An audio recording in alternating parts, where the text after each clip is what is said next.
Hi everyone, welcome to the stream. Welcome. Hope you guys having a good Friday afternoon or Friday evening, depending on where you are in the world. My name is Marlon, and this is episode 56 of Mushroom City in Minecraft. Well, right now we are talking about the weather. I mean, that is going to happen in the first hour of the stream. The second hour will be Minecraft, of course. But of course, me as a meteorologist, I would want to talk about the weather because weather is something that I do since I am a degreed meteorologist. But anybody got some weather questions? If you guys have any, otherwise we'll just skip right to what's been going on throughout the past few days. Okay, so before we get to that, before we can even get to the Radar Omega part, in which you guys are seeing throughout much of the screen, well, I owe you guys an apology for not being there on Wednesday because, one, I wasn't really feeling too well. I was feeling under the weather. Two, there were thunderstorms that threatened the stream. I mean, it was just enough, even though it was a miss much of the time, but it was still enough to disrupt the well, that would have disrupted the stream if I did stream for you guys back on Wednesday. So, like I said, I apologize for that, folks, for breaking my word on that one. But here I am, back streaming for you guys. And right now, oh, but just one thing before we can even get to the weather discussion. Last night, there were thunderstorms, yes, as well, but it was worse. There were flash floods.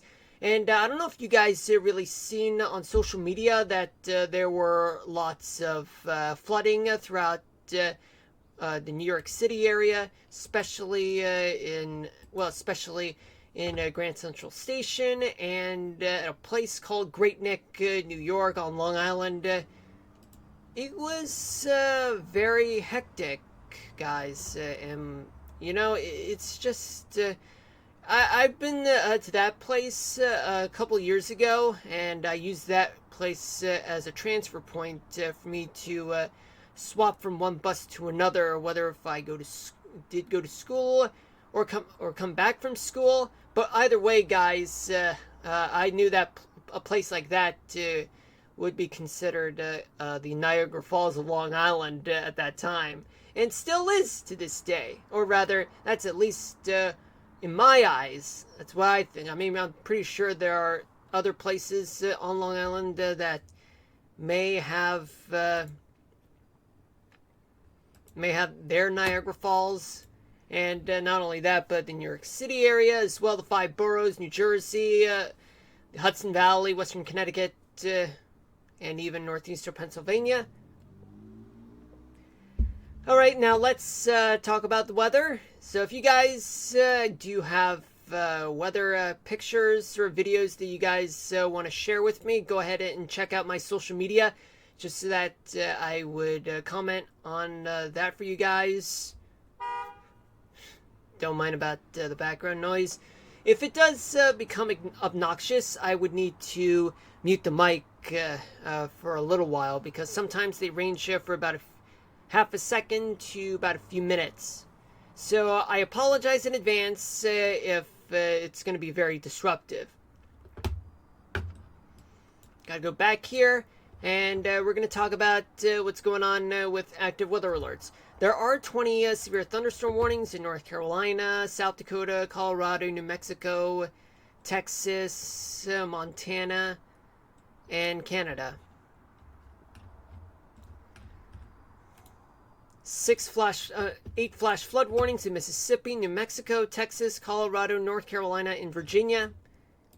And 41 special weather statements in Texas, Montana, Alabama, Colorado, Wyoming, Mississippi, South Carolina, Florida, Georgia,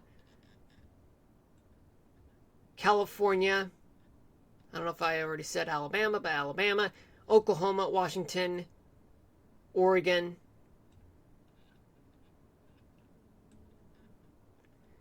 and Nevada.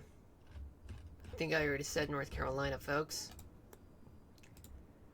7 extreme heat warnings, 39 air quality alerts, 33 flood warnings, and 11 red flag warnings. Alright, let's break this down. Let's see what's going on in the Northeast. So, in the Northeast, it's been quiet for the past 3 hours. I mean, in contrast to like 24 hours ago, or 25, 26, 27, it was very stormy. I mean, I remember I went for my doctor's appointment yesterday. I'm not going to go further into detail. But, I mean, I had lunch after my doctor's appointment. I had to eat in my car because it's just that it was storming. I mean, even if I did eat inside, problem is that like by the time I would be finished with my lunch, I would run into thunderstorms because, I mean, you know what they say, when thunder roars, get indoors, and that was true. I tried to get inside, but as in into my home, but thunderstorm. It was quite a distance for me to get from my car to my home. I mean, I'm not going to disclose anything, you know, folks. But my point is, folks, is that that ordeal is done. We've encountered a cold front, and that's now pushed away out to sea.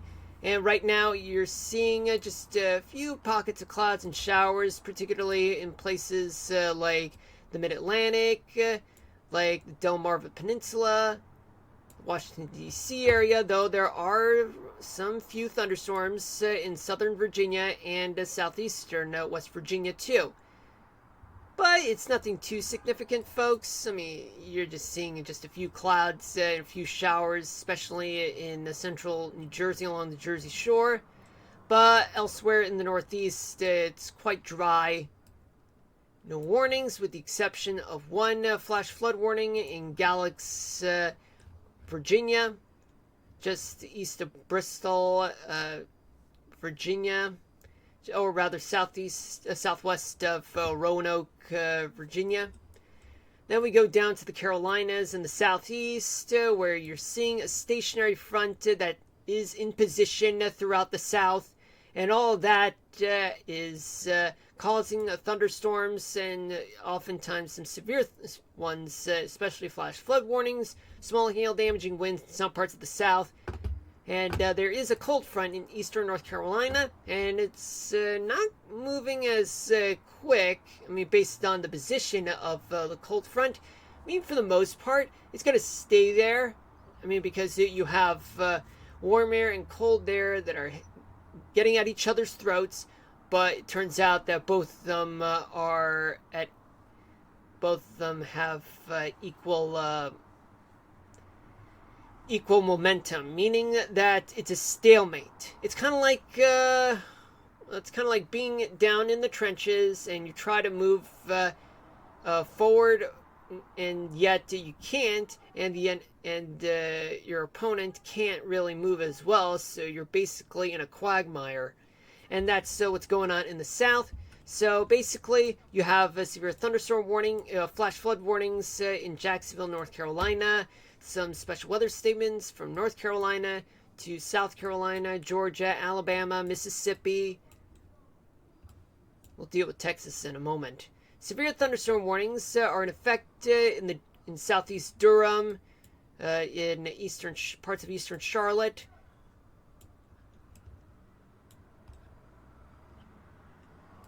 And well, and what about Tennessee? I mean, not much going on in Tennessee in the past 3 hours, but all I can say is, folks, that thunderstorms are popping up in the past 3 hours in places like the Smoky Mountains at eastern Tennessee, and they're moving, from what I can see, to the southeast right now in the past 3 hours as well. There's a dry line that goes through Columbia, South Carolina, all the way to Albany, Georgia, and then down towards Hammond and just west of New Orleans. Then we go down to the Sunshine State, where it's not so sunshiny as you guys are seeing right now. Now, of course, there are special weather statements in places between Lake Okeechobee and the Orlando area. And it's all because you have some daytime thunderstorms that are occurring in the peninsula part of Florida. I mean, you guys are seeing some pop-up thunderstorms, mostly because you have sea breezes on either side of Florida. I mean, it's quite typical at a time like this in Florida.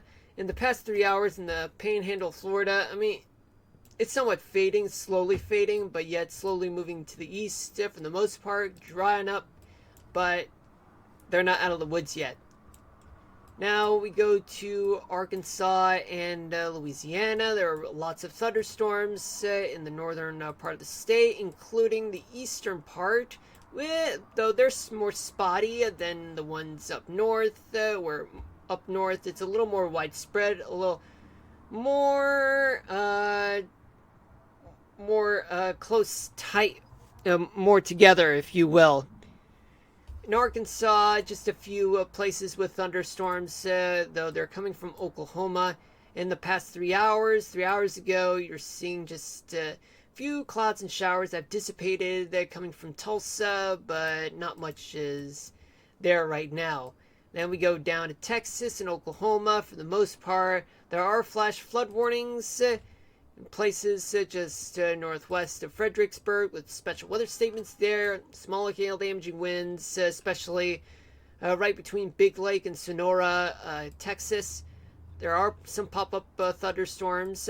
There is a severe thunderstorm warning in Temple, Texas, just located north of Austin, up along the I-35 corridor. It's right between Austin and Waco. Pop-up thunderstorms in the past 3 hours throughout the Sunshine State, but in places, as you can see. But, however, the persistent amount of rain is just located in the center part of Texas. And right now, folks, you guys are seeing air quality alerts in the Dallas-Fort Worth Metroplex right now. And let me read this to you guys. I mean, atmospheric conditions are expected to be favorable for producing high levels of ozone air pollution in the Dallas-Fort Worth area on Saturday. And they're giving you guys advice on how to deal with air quality alerts. Just take mass transit, carpool, and all that stuff. Limit your driving. No, in Oklahoma, there are plenty of thunderstorms in the southern part of the state, and just a little bit, just what used to be on the eastern side. Now it's moved on to Arkansas. But elsewhere in Oklahoma, especially in the northern part of the Panhandle of Texas, it's quite dry for now. Then we go to, we move on to the Ohio Valley, where much of it is dry, but yeah, so Kentucky, it is dry right now, though 3 hours ago, just a few spotty clouds and showers, but that's dissipated. Ohio, Indiana, Illinois, it's quite clear. Flood warnings are in effect in some places, though, along the Mississippi, up until you get to Iowa. But, however, keep in mind that the Great Lakes region, much of the Great Lakes region, in places like Chicago, northern Indiana, lower peninsula Michigan, plus Sault Ste. Marie, Wisconsin, Minnesota, Iowa, and even eastern Nebraska are all under air quality alerts. Now, what's going on here? Well, in places like Iowa, according to this, it does say that moderate to heavy smoke is expected to continue impacting most of Iowa at levels considered unhealthy for sensitive groups, or even unhealthy for healthy individuals. Sensitive groups include people with respiratory illness or heart disease, children, teenagers, the elderly, and outdoor workers. And of course, it does say that people would recommend, it's recommended for people to avoid long and intense outdoor activities and take frequent breaks until air quality improves. But as you can see, one of them does say it'll expire in 38 hours and 46 minutes. So what does that mean? It's going to be all over tomorrow, all the way until Sunday. Probably up until Monday, very early Monday morning. I mean, because you have a bunch of Canadian smoke that's out there.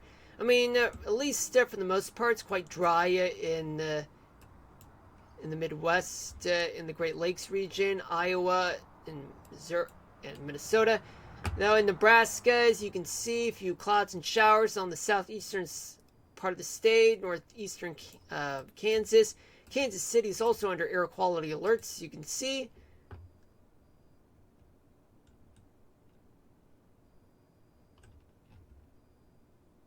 Yep, it's all coming from Canada, folks.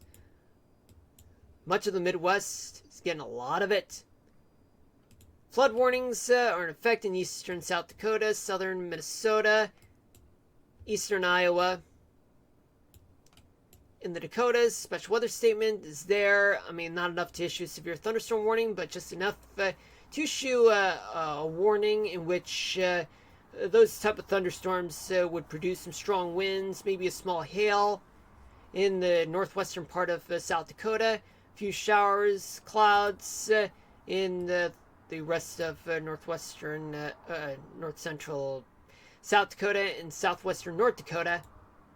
Then we move on, and we'll see what we got here. Well, in the northern Rockies, there are plenty of thunderstorms stretching as far as northern Idaho and northwestern Montana, all the way down to the desert southwest in New Mexico. And it's all because you have this stationary front that comes from Texas swinging up along the along the Rocky Mountains. Man, folks, a lot of it is creating some thunderstorms, places like the center of Montana. And although it's just enough to cause hail that's just about the size of a quarter, which happens to be an estimate of an inch in diameter, with winds of up to 50 miles per hour. And it'll expire in 28 minutes. Special weather statements in north central Wyoming. Also in the front range of the Rockies, a few severe thunderstorm warnings in south central Colorado. Flash flood warning as well.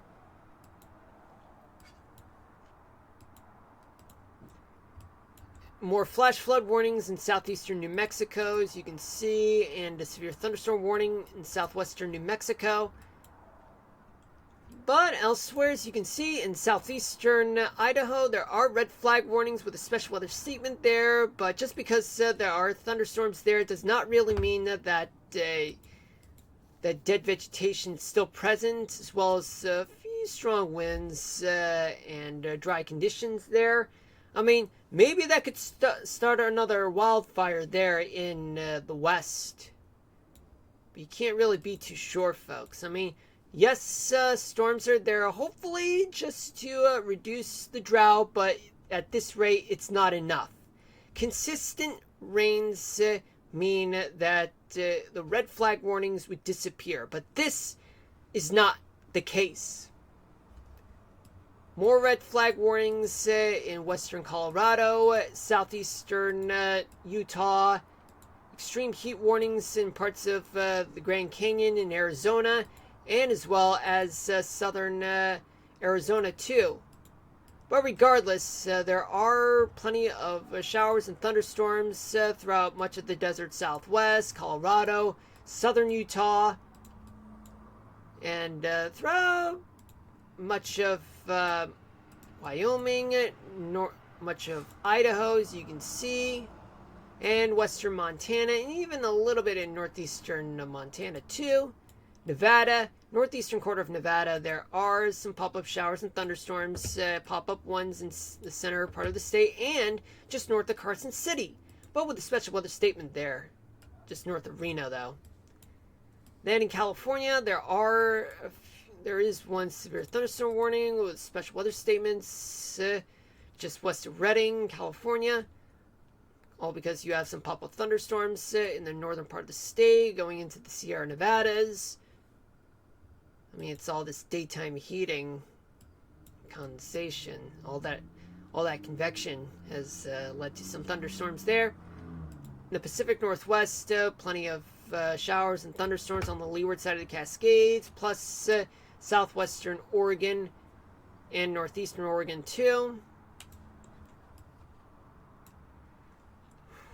Well, my part of the country, we've dealt with those. But in the other parts, now it's their turn. But in the Midwest, sure, they get much of the region. They have dry weather, but they're still going to have to deal with some wildfires there. Yeah, I'm just keeping an eye on the chat, folks. Keeping an eye on the chat. Now, let me switch the scene to here, because we want to, well, we can't really go further in depth, because, like, it's too much talking involved, and also it would take up a lot of your time, just so that I can get to Minecraft for you guys. Alright, so, basically, let's start off in the Northeast, current conditions-wise. We do have mostly southerly, northerly winds throughout much of the Northeast. And although there are some sea breeze in Maine, and even a little bit in Virginia, but in the coastal parts, let's say from Cape Cod all the way down to Virginia Beach, many places have winds of around 20 to 30 miles per hour.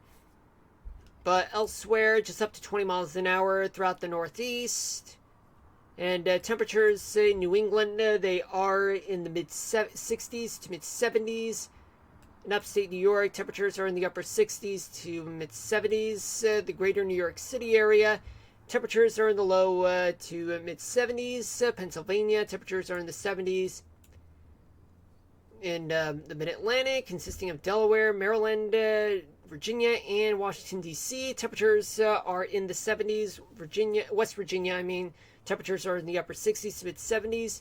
Go down to the southeast, you can see.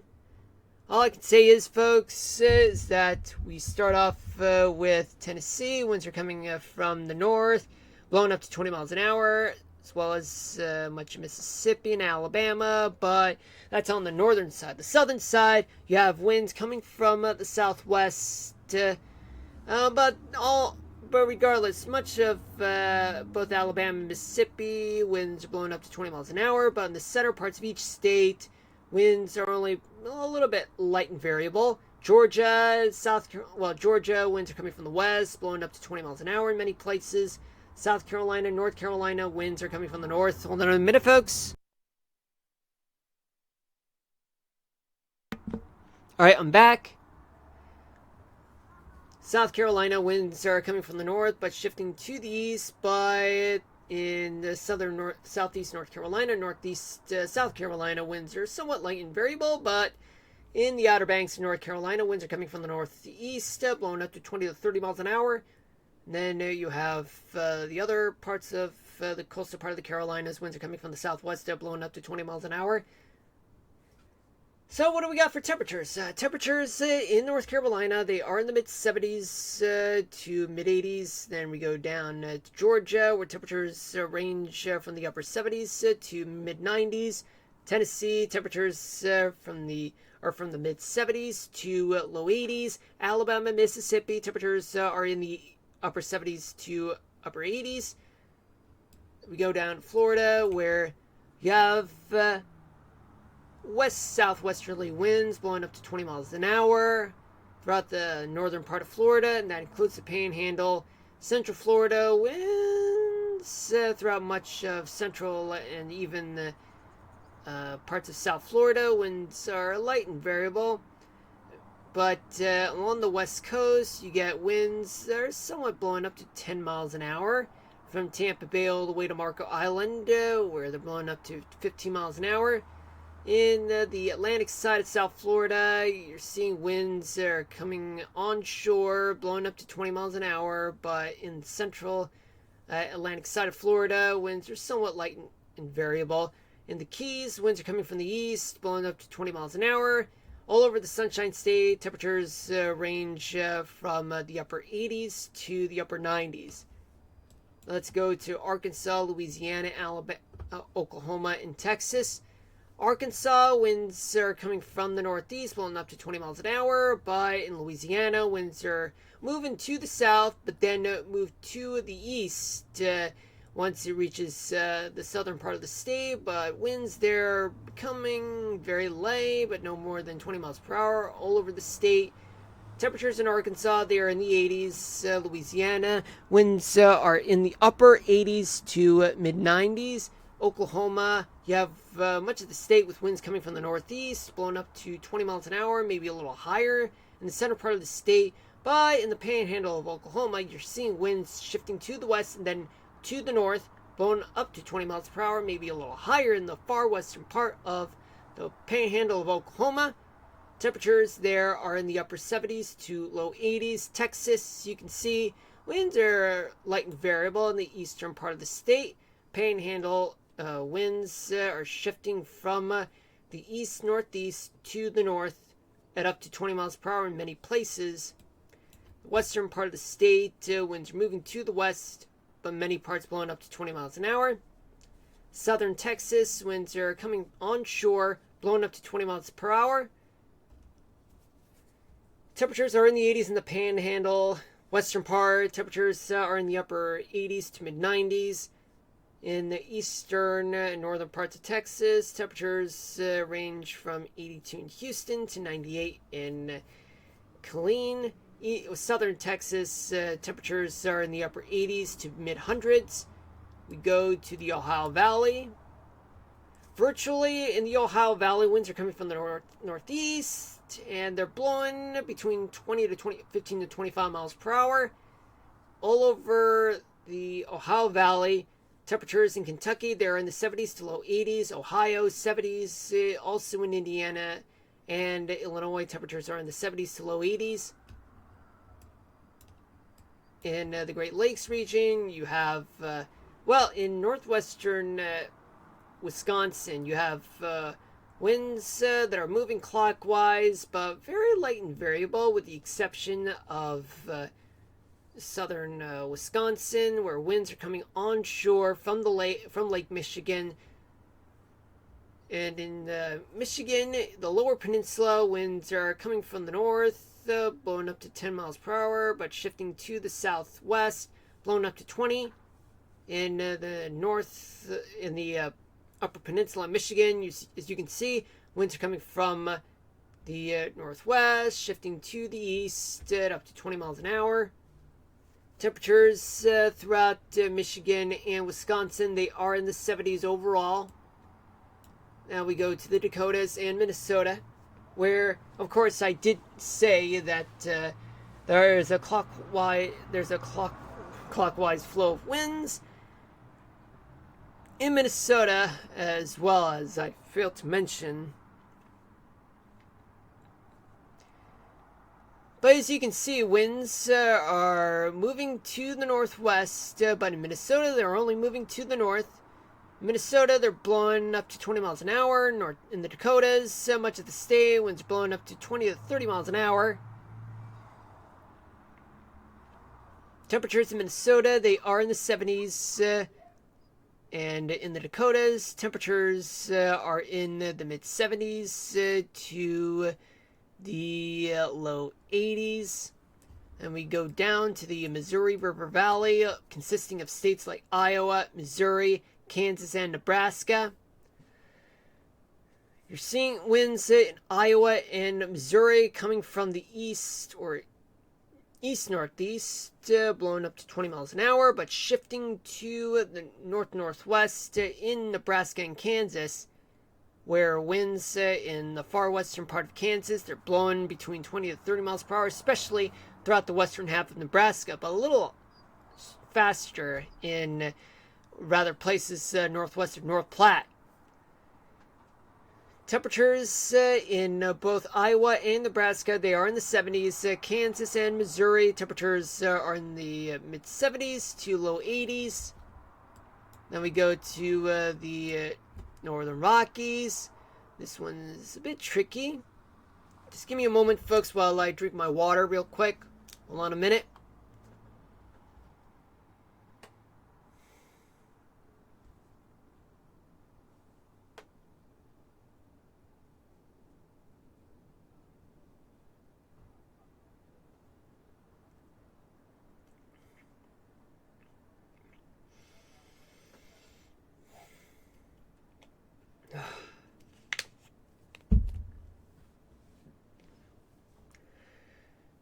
It is 6:30 p.m. Eastern Daylight Time. For those of you just tuning in, welcome to the stream. My name is Marlon.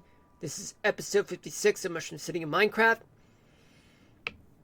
But right now, I'm talking about the weather for another 30 minutes, and then by 7, which is in 30 minutes from now, we'll get into Minecraft for an hour, then do the weather topic of the day, and then we end the stream right there at 8 o'clock p.m. Eastern Daylight Time. But right now, let's talk about what's going on in the Northern Rockies, places like Montana, Idaho, and Wyoming. In eastern Montana, winds are coming from the southeast, blowing up to 20 to 30 miles an hour. In the western half of the state, winds are somewhat light and variable, but in the southwestern corner of the state, winds are coming from the southwest, blowing up to 20 to 25 miles an hour. In Idaho, winds are generally coming from the west, though, but a little light in northern Idaho, where winds are up to 10 miles an hour. In the southern half, winds blowing between 20 to 30 miles an hour in the southeast. In Wyoming, in the west, throughout much of Wyoming, winds are coming from the west, blowing up to 25 miles per hour, but in northeastern Wyoming, winds are blowing to the northwest, blowing up to 25 miles an hour. In Montana, as you can see, temperatures range from 75 in Bozeman and Kalispell to 91 in Billings. Idaho, in the northern half, temperatures are in the upper 50s to upper 60s. Southern half, temperatures are in the 70s to upper 80s. Wyoming, temperatures are in the mid 70s to mid 80s. We go down to Nevada, Utah, and Colorado. Let's break this down, folks. Okay, let me check the chat real quick just to see if I miss anything. No, I have not.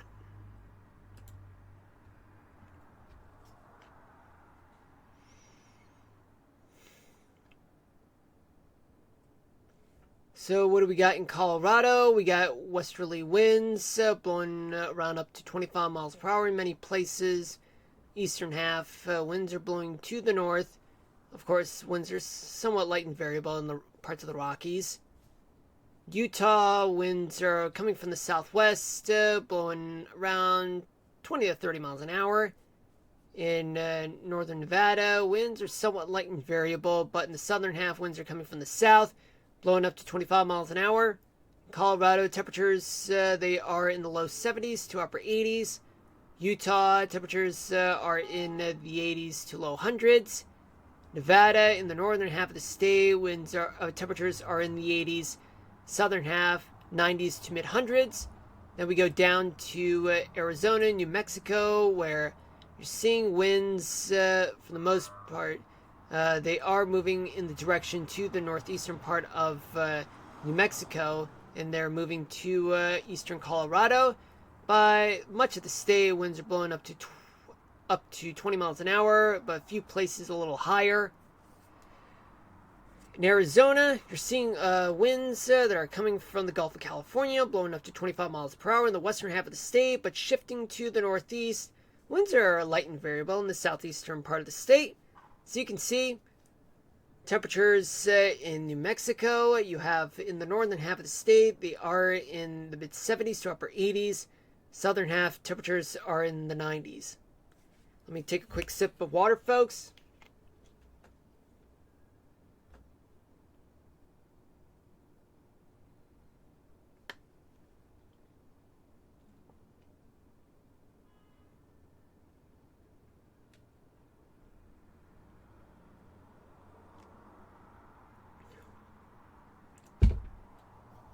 Gotta stay refreshed, folks. Hold on a minute.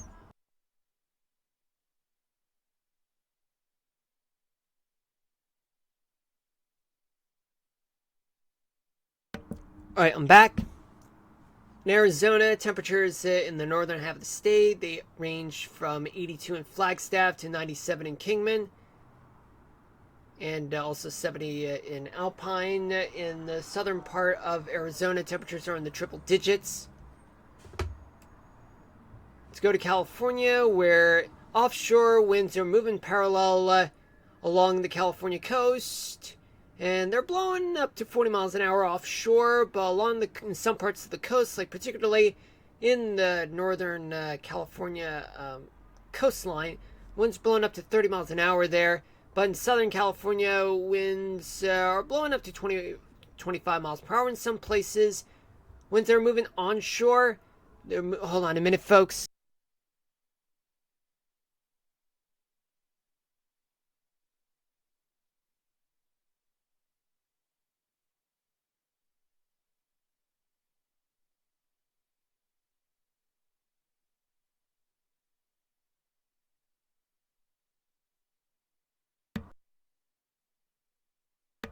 Alright, I'm back, folks. Now, winds that are blowing onshore. You get winds that are blowing into the Sierra Nevadas and Death Valley. Winds are stronger in parts of the Central Valley of California, with only up to 20 miles an hour. And outside of LA to the north, just blowing up to 25 miles per hour. In Death Valley and Mojave Desert, winds are blowing into Nevada, blowing up to 25 miles an hour to the north. Temperatures start off on the coastline. You get temperatures range from 62 in Eureka to 86 in LA. Temperatures in the Bay Area, they are in the 80s to low 90s. San Diego's at 71 degrees. Then we go into Central Valley, California, where temperatures are scorching hot that are in the mid 90s to low hundreds. 100 in Redding, Fresno, and Bakersfield. 106 in Indio. Then we go to the Pacific Northwest. You can see that in Oregon, winds are very light there, but generally blowing to the east. But wherever there are strong winds, just east of Burns, and in the Columbia River Valley, they're only blowing up to 20 miles an hour. Washington State, as you can see, just mostly strong coastal winds, especially down to Oregon, blowing up to 25 miles an hour to the east. But in Puget Sound, winds are very light and variable for the most part. And there are strong winds in the leeward side of the Cascades in Washington State, moving to the northeast, blowing up to 25 miles per hour. Central part of Washington, just east of Seattle, near Wenatchee. Winds are blowing to the east, moving up to 25 miles an hour. In Oregon, so you can see temperatures range from the mid 70s to upper 80s. Washington State, temperatures range from the mid 70s to upper 80s. Alright, and now let's focus on the gusts.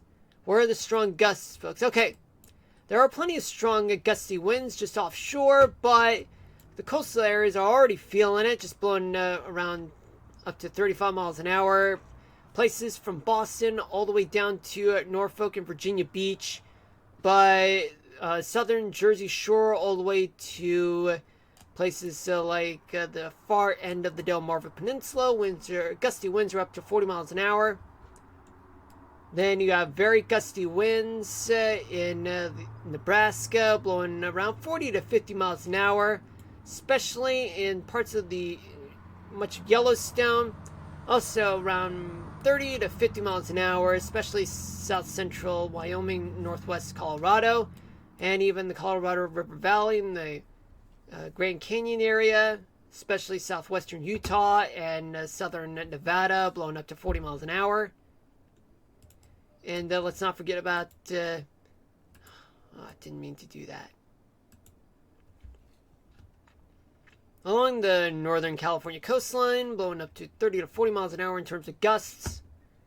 But remember, folks, for those folks who are under severe thunderstorm warnings, flash flood warnings, or even special weather statements, it's best to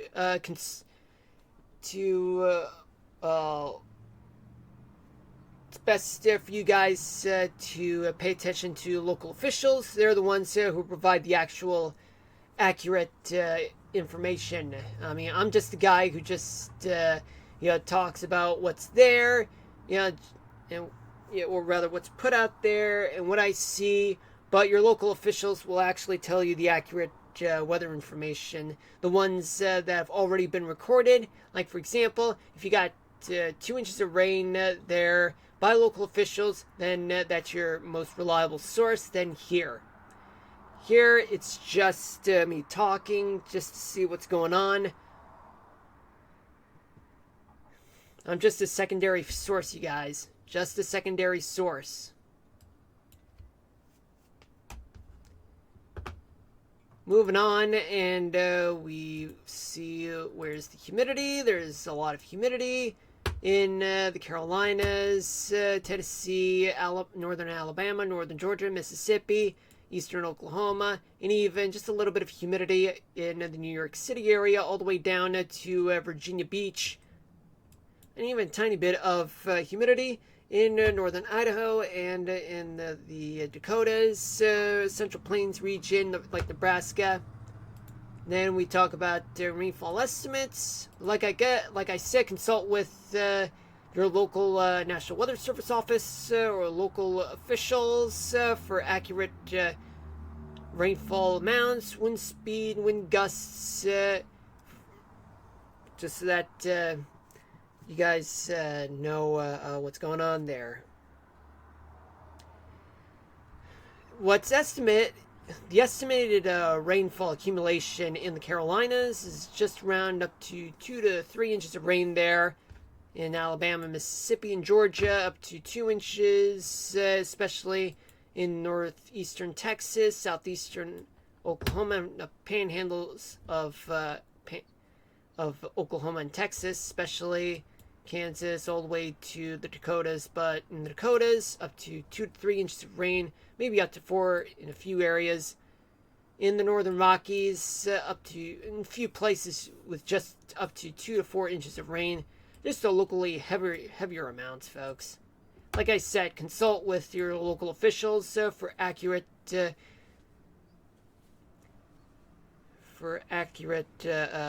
rainfall accumulation, wind gusts. Because it depends on what's going on right now in local areas. Now we move on to see what's going on in the upper part of the atmosphere.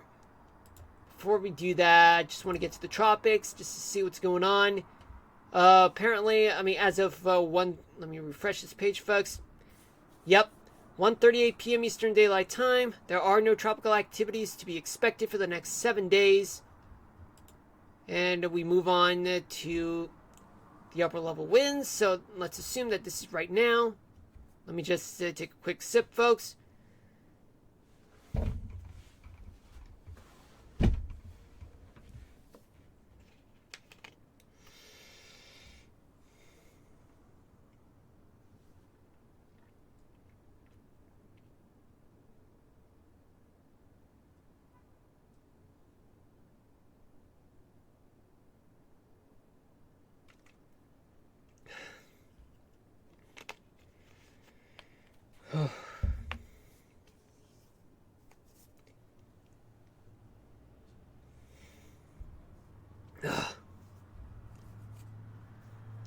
Alright, so what do we got?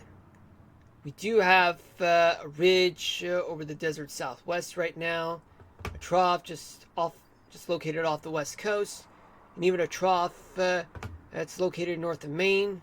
What does this mean? It means there's still wet weather in, parts of the Northeast, but most particularly in the mid-Atlantic, just south of the New York City area.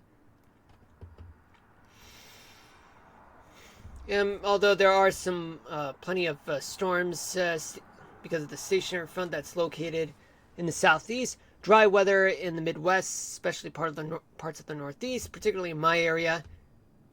And we go to the north.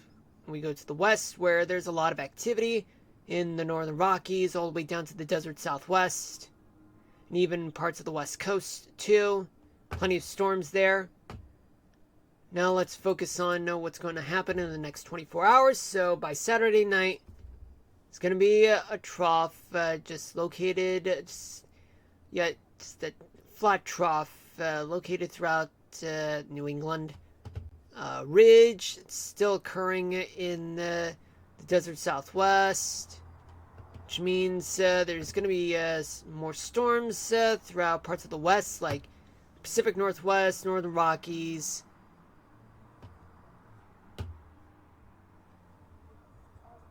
Oh, I think I can hear background music, folks. And we move on to Sunday night. Well, by Sunday night, there is a flat trough just located in the Ohio Valley, and a small ridge over the Great Lakes region, a big ridge over the desert southwest, a trough just off of the west coast, and a little bit of I think that's an upper level high pressure system just north of the Dakotas. What does this mean? There's still going to be some wet weather throughout the Great Basin, as well as parts of the Pacific Northwest, California. Well, Northern California in particular. Though the parts of the desert southwest doesn't look like as though there may not be much going on. There could be some wet weather throughout the upper Mississippi Valley, especially the southeast. And finally, let's move on to Monday night, where, as you can see, there is going to be a ridge over New Mexico, a trough over Washington State, ridge located over the Great Lakes region, a deep trough over the mid-Mississippi Valley. And I think that could be a ridge over the mid-Atlantic, which means there could be storms that will brew throughout the Ohio Valley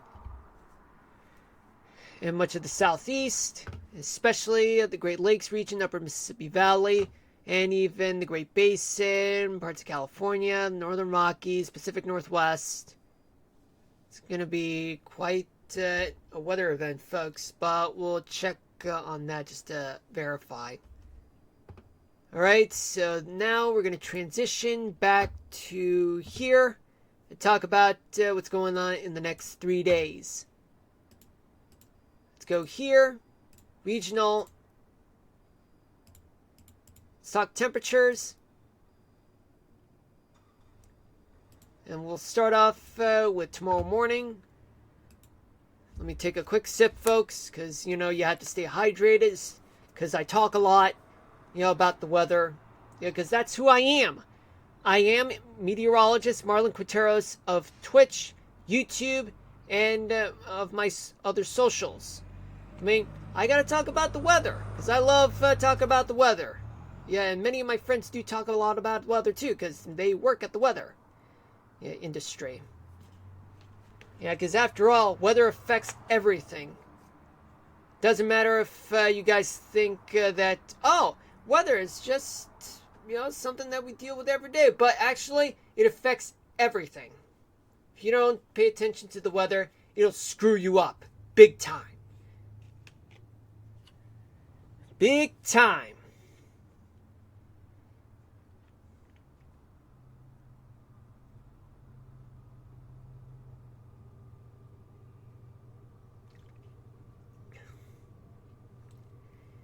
All right. And in fact, I've been streaming since 2016. And I do talk about the weather ever since, even before, I became a degreed meteorologist. I still talk about the weather a lot, even during the streams. Even when I play video games, I still talk about the weather. And if you guys got any questions about the weather, feel free to ask me. Seriously, feel free to ask me. Yeah, in the chat, socials, whatever. I'm all ears. Yeah, I accept many open-minded people into my kingdom, the kingdom of science. Well, although that does sound like a ripoff from Dr. Stone, the anime, if you guys haven't seen it. For those of you who are science majors or science enthusiasts or scientists out there, please, I recommend you guys watch Dr. Stone. I recommend it. I'm not making you guys do it. You guys do it on your own, on your own free will. But I recommend that. yeah, anime, because, you know, it's a science thing, a lot of science stuff. Even coming from this, you know, this guy, you know, who's also a scientist. Back to the weather. Got plenty of warm lows throughout the south, southern Arizona. Chilly temperatures throughout the Rockies, parts of the Great Basin, the Cascades, Sierra Nevadas too. And let's not forget about the Catskills and the Finger Lakes region of upstate New York and northern Pennsylvania. Sorry about that. It's quite hot throughout Florida, Texas, the Great Plains, eastern Montana, super hot in the desert southwest, Great Basin, California, leeward side of the Cascades. Think I can hear background music, folks. Hold on a minute.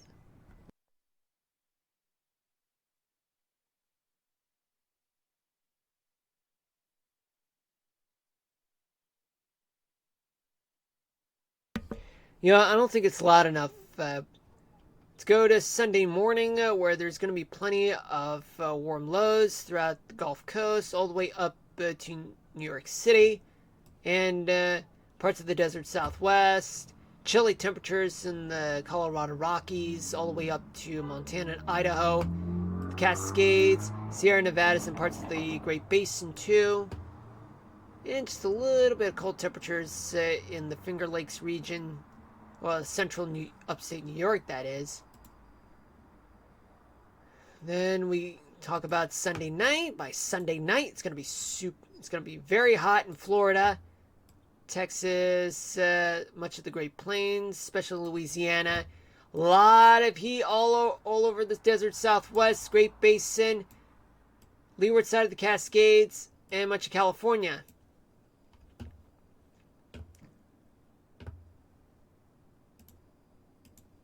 Monday morning, there's gonna be plenty of warm lows throughout Florida. It's a lot of warm lows there, especially throughout the rest of the Gulf Coast, rest of the South, southern Arizona. A lot of cold temperatures throughout the Rockies, Great Basin, Cascades, much of the Pacific Northwest, especially all the way down to anywhere between San Francisco and California, Central Valley as well.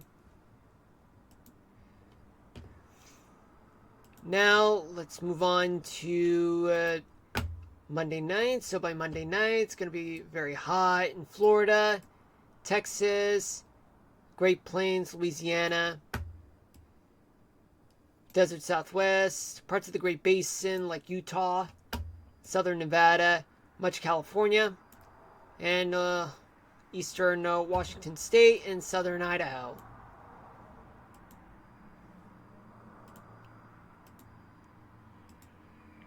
Let's talk about dew point. Let's see what we got for dew point. Anywhere. Okay, so actually it's going to be very humid throughout much of the south. Some humidity will occur throughout the mid-Atlantic all the way to Boston on the coastal side, and especially in the southern plains, the Dakotas, eastern Montana, and even parts of the desert southwest and the leeward side of the Cascades, Bitterroot Mountains too. Now let's see what we got for tomorrow night. Tomorrow night it's going to be very humid throughout the south, Great Plains, the Dakotas, mid to upper Mississippi Valley, parts of the Great Lakes region, and plenty of moisture up along the East Coast, but up until Boston, that is. On the coastal side, a little bit of humidity throughout much of the West Coast and parts of the desert Southwest, but it's very dry throughout much of the desert Southwest and the Great Basin as well. Now, what about Sunday morning? Sunday morning is going to be very humid throughout the Great Plains region, much of the Great Plains region, not everywhere.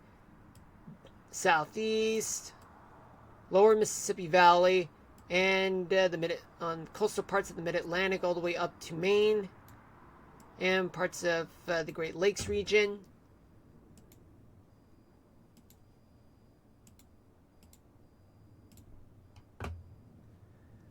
For Sunday night, there's going to be a lot of humidity throughout the central third of the country, plus the southeast, Great Lakes region, and much of the northeast as well, the mid-Atlantic.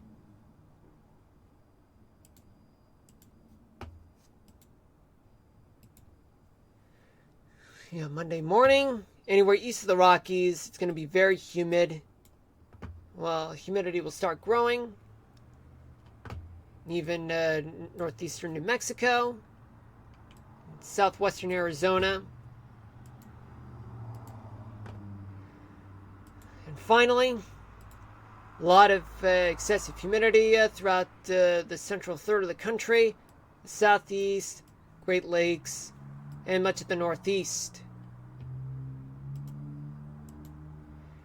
Alright, folks, just need a quick sip of water real quick. Hold on a minute.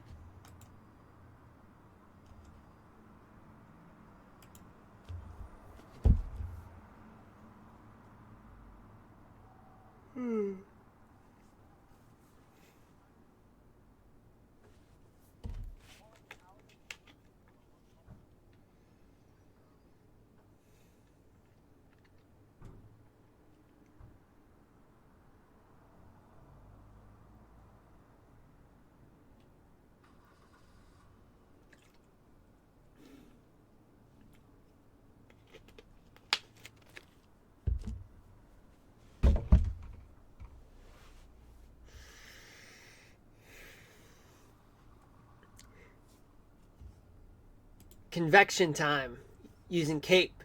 CAPE stands for Convective Available Potential Energy. What does this mean in English? It means updraft. It means air motion that's going upward. Upward motion in the atmosphere. From the surface all the way to aloft. All the way to the upper part of the atmosphere. That's what's in English. For those of you who don't know meteorology at all. There's plenty of convection throughout the Gulf Coast, Texas, Florida, and even some in the Front Range of the Rockies, and even parts of the Northwest. But much of the action is along the Gulf Coast. Tomorrow night, plenty of convection, but it's not too dramatic along the Gulf Coast, the Great Plains, and even parts of the Northwest, and even in the central part of the Great Lakes region. Sunday morning, only plenty of convection throughout the Gulf Coast, Front Range of the Rockies, particularly the western half of the Great Plains, and a little bit in some of the Great Lakes region in Lake Huron.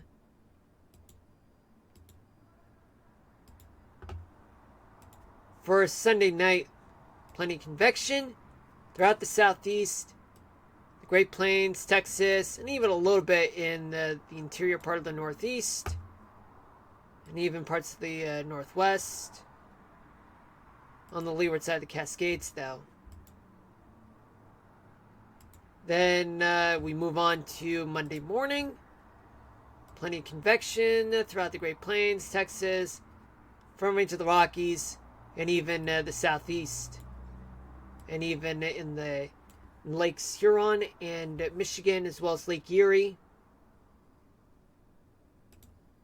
Finally, by Monday night, there's going to be plenty of convection throughout Florida, the Mississippi Valley, Great Plains, Texas, the Dakotas, a little bit in the Northeast, and parts of the Northwest, particularly just east of the Cascades. Whew. Now, let's talk about precipitation. Well, it's 7 o'clock right now, Eastern Daylight Time. Welcome to the stream. For those of you just tuning in, my name is Marlon. This is episode 56 of Much of Studying of Minecraft. We'll get there, folks. Just give me 10 more minutes, alright?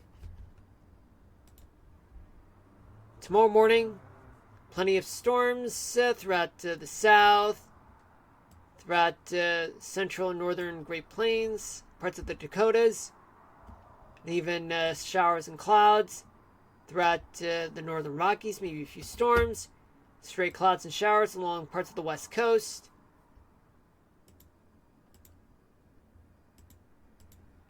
What about tomorrow night?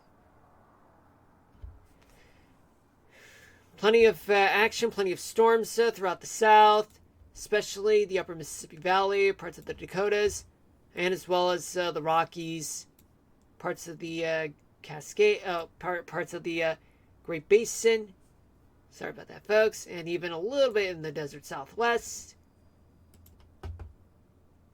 For Sunday morning, some storms throughout the Gulf Coast, southeast, Texas, and Oklahoma, especially in the Great Plains, the Dakotas. Stray clouds and showers throughout the west coast.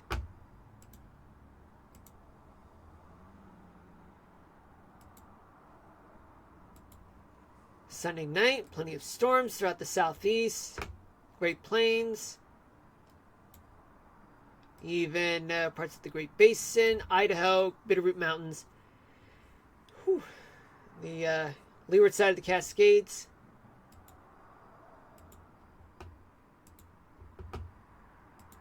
Monday morning, just give me a quick sip, folks.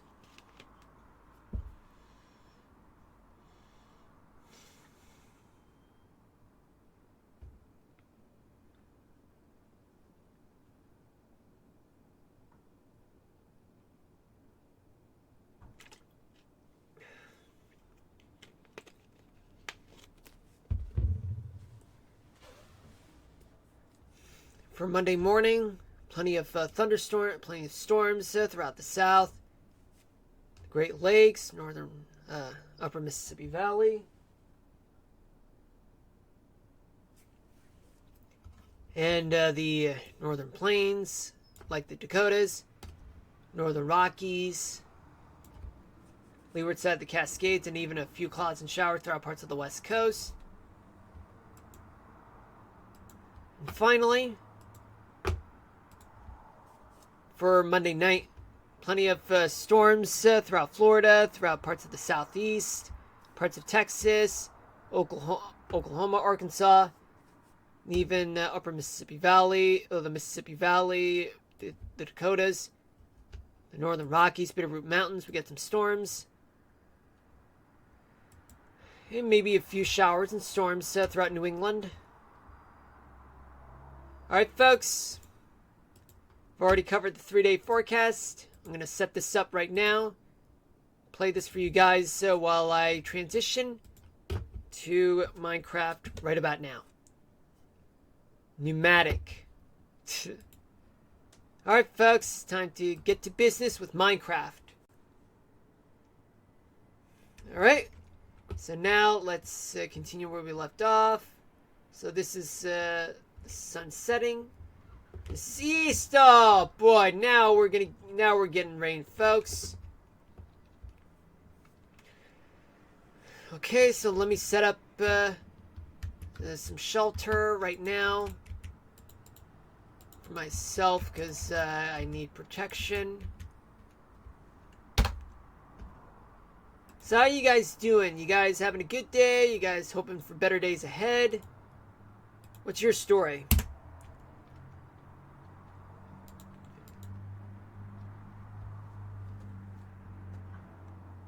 I'm tired.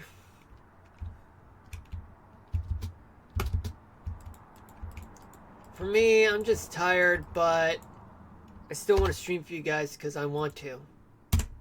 Because I love you guys.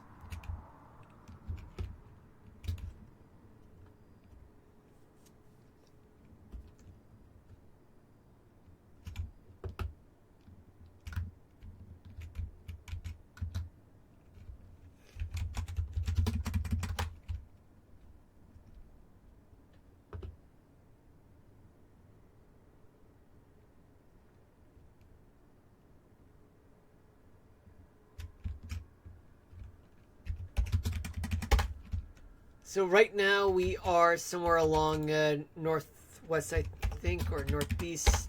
Oh wait, it is northeast 20th Avenue.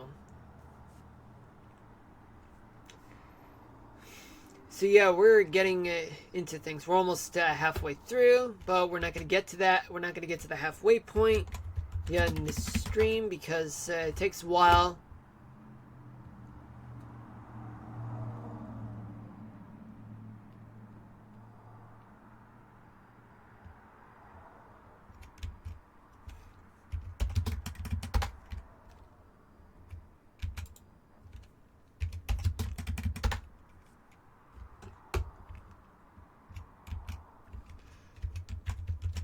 What to talk about today? Okay, I think maybe I want to pick up from where I left off about the whole One Piece thing in Dressrosa. At a point where Doflamingo just set up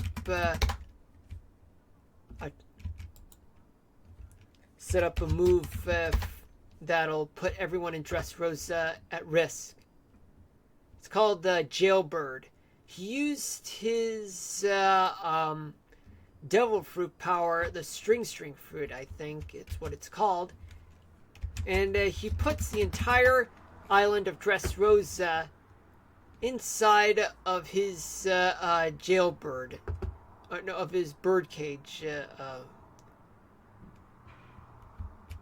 and the purpose of that, not only to keep a lot of people from getting out of the birdcage, out of Dressrosa, but to also be squeezed in by the birdcage that would make the island much smaller and putting everyone at risk because the Straw Hats and Law have foiled their plans. Whose plans? Doflamingo's and his crew's plans. To keep Dressrosa under their control, but that has been foiled because Usopp had undid Sugar's devil fruit powers of turning everyone into toys, and also to erase the memories of lost ones, of loved ones, I mean. So what was going on? Well, now, for those of you who have watched One Piece, I do apologize for the spoilers, or are watching One Piece but have not yet reached Dressrosa. I'm deeply sorry for the spoilers, but you can mute the stream if you wish.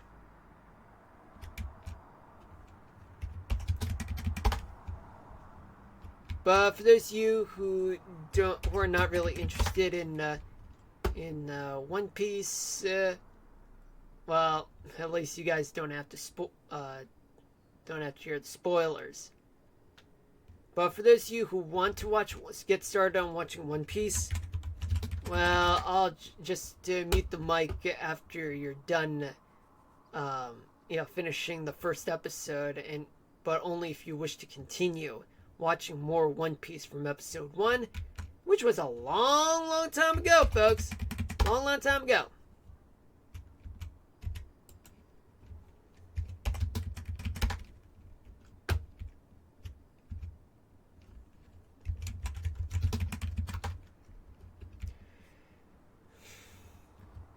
So back to Dressrosa. So the Straw Hats and Law, they are going up against the entire Don Quixote family, consisting of, which happens to be Doflamingo's pirate crew.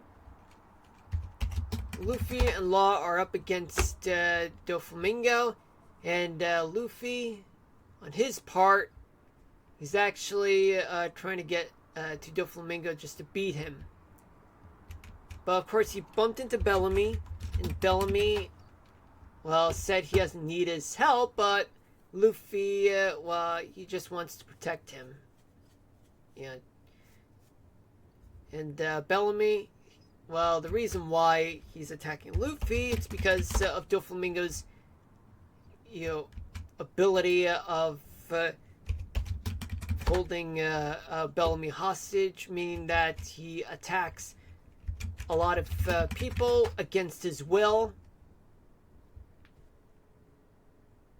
meaning that his punches are not his intentionally. It's actually coming from Doflamingo, who is puppeteering him.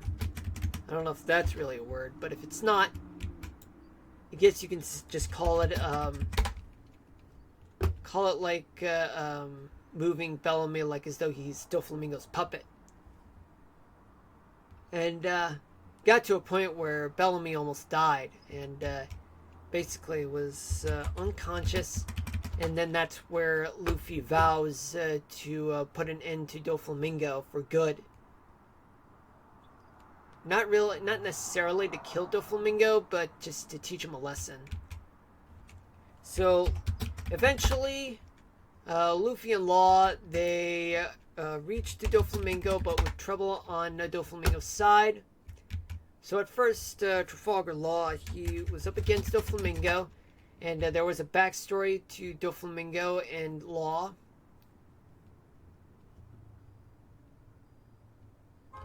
And, that's basically about Law eating the op fruit.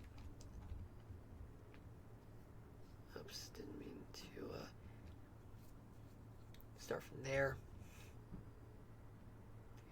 And Doflamingo had a brother. His brother's name was Corazon. In Spanish, it means heart.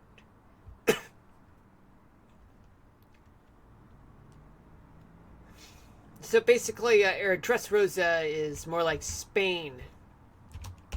It's more of a Spanish theme in Dressrosa. And in the dubbed version of One Piece, there were plenty of Hispanic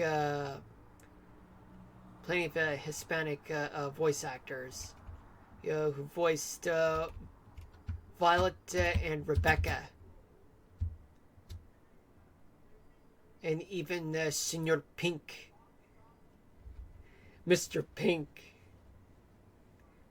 Yeah, in Spanish, pink means rosa. Senor Rosa. Senor Pink. I mean, it's a Japanese type of thing.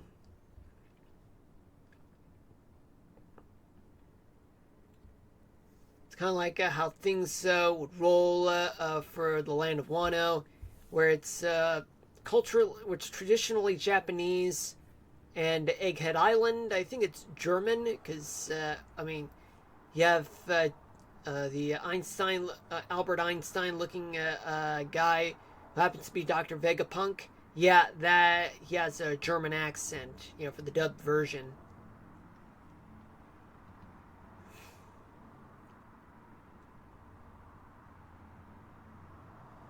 We just finished Northeast 20th Avenue. Now we're along Northeast 15th Avenue, but I got to get back to the western edge.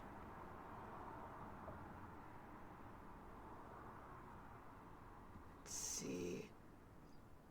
Well, back to the story. Well, of course, there was Law, who had to deal with Doflamingo. And there was another story where Doflamingo, as a kid, he was twisted, dude. He was twisted as hell, man. Yeah, because he was totally enthused about having slaves. And, asked, "Hey, Dad, why are the slaves free?" That child was so twisted. He was twisted. It's like he thrived on other people's misery. And then his dad, he decided not to be a celestial dragon anymore. But Doflamingo resented his father and his whole family because they did not want to be members of the Celestial Dragon anymore. But Doflamingo, he thrived on that. He thrived on this whole ordeal. That kid was so twisted. And that carried into this day as an adult.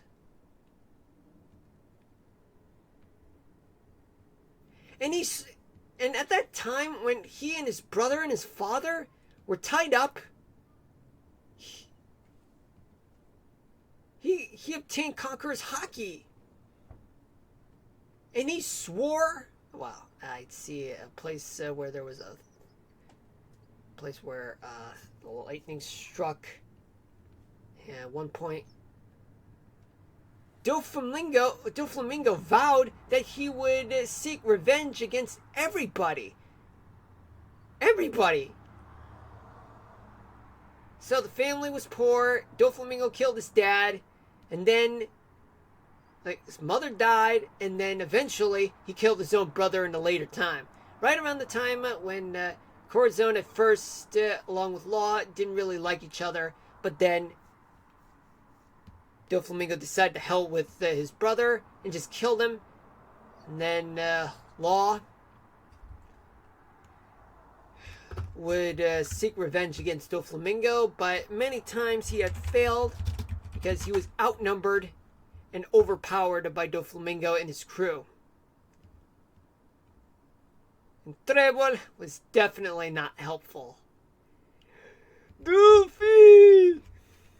That was a quote from Trebol. It's funny because the way I say his name is funny because that's just the way his name is pronounced for some reason. But it's funny. Trebol. Goofy!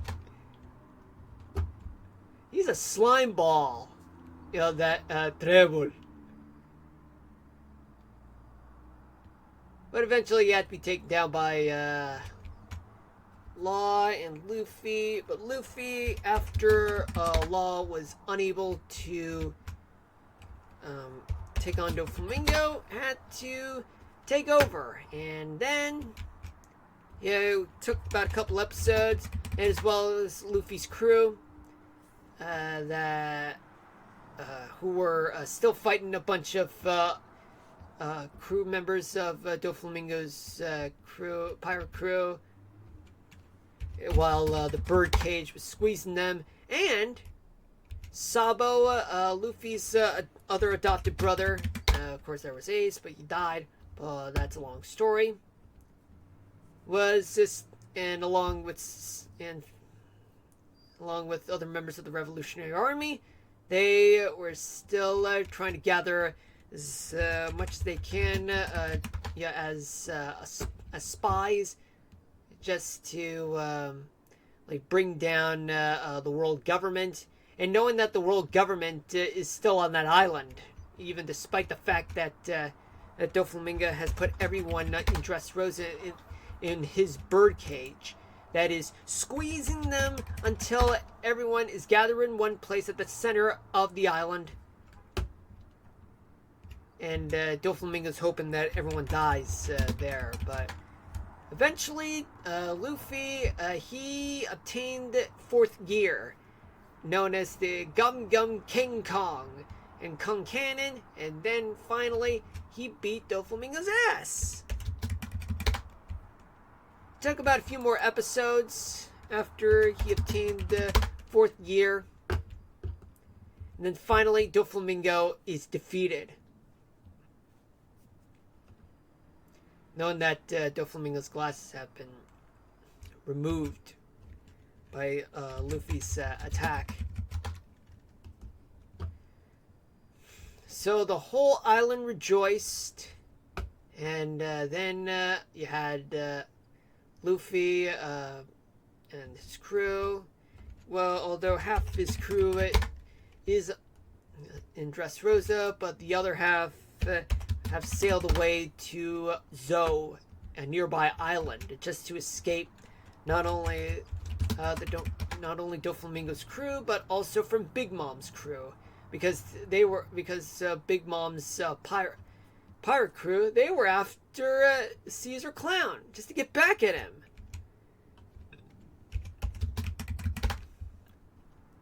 So basically, it was more of a triple threat: the world government and other pirates. It was a never-ending struggle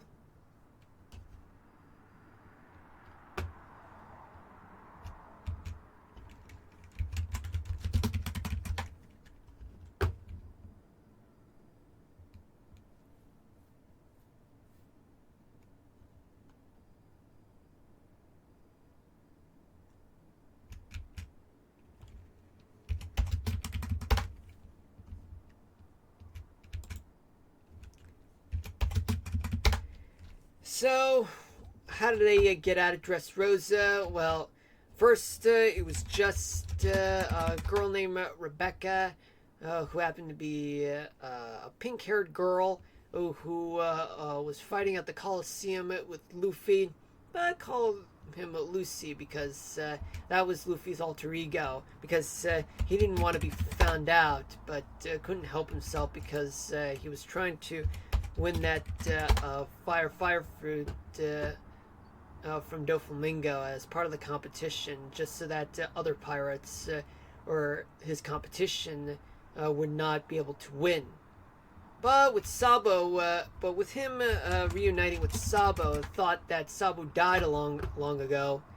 Well, he trusted Sabo just to, win the devil fruit, but he actually ate it. But Luffy approved because Sabo, along with Ace, they happen to be Luffy's adopted brothers. Brothers to the end. Yeah, just like, in my opinion, Drake Bell's and Josh Peck's, brotherhood. Yeah, brothers to the very end.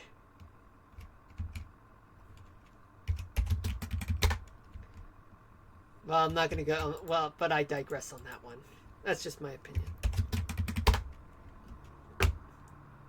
So anyway, you have Rebecca and her father, who was the hero, who took on Doflamingo, but was defeated, because he was turned into a toy, and then it was forgotten by his daughter and also his.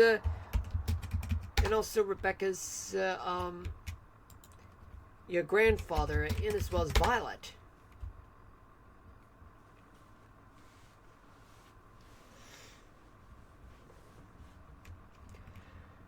So they gathered at Rebecca and her father's and Violet's place, where they discussed that the Straw Hats and Law would need to get the hell out of there, to get the hell out of the island, because the world government is about to dock at Dressrosa, and the longer the Straw Hats stay, the more chances they'll get caught and be sent to Impel Down, and then end up getting executed like Ace did. But of course Luffy did manage to get him out of his handcuffs, but was unsuccessful in getting Ace out of Marineford, because Ace protected Luffy, but ended up getting himself killed by Fleet Admiral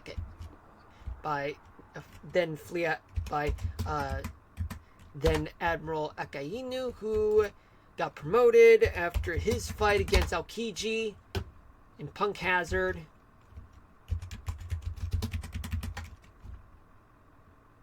The battle lasted for 10 days, and then after that, then Akainu promoted himself to Fleet Admiral, and then Aokiji, after losing to Akainu, he ended up resigning because he didn't want to put up with Akainu's bullshit.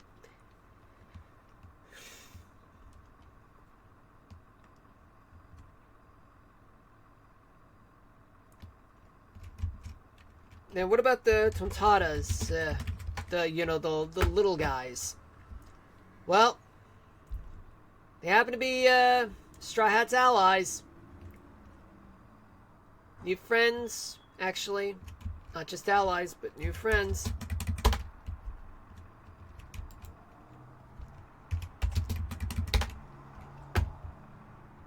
And what about what's going to happen with Rebecca, her father, King Riku, her grandfather, and Violet?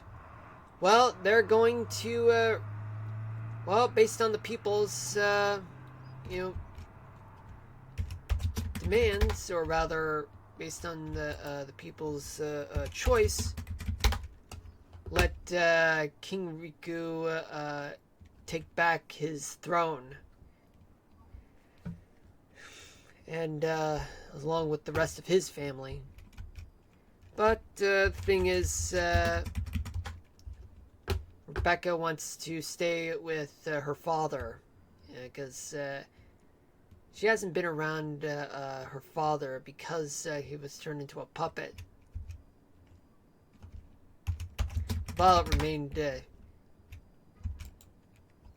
with King Rico.